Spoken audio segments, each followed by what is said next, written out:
Hola amigos, let's cook my vegan quesadillas de Huitlacoche.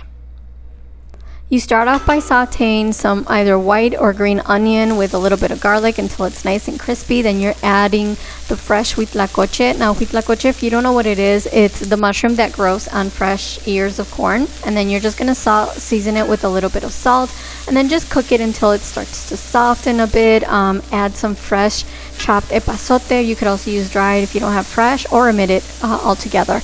Now I just cook it for a little while until it gets nice and soft like this, but not mushy.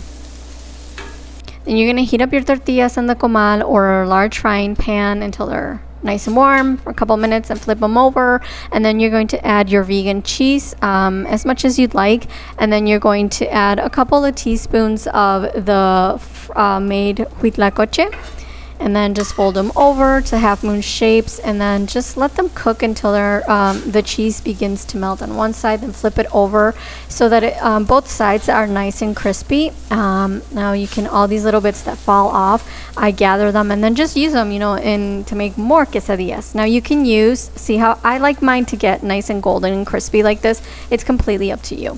Now you can also use flour tortillas if you'd like. It tastes really good on either of them. In my house we devour both of them, and that's it. And then all you do is you serve them with your favorite homemade salsa. I made just a quick salsa de molcajete, which I'll link to the recipe, and that's it. Have a fantastic day, and I hope you give this recipe a try.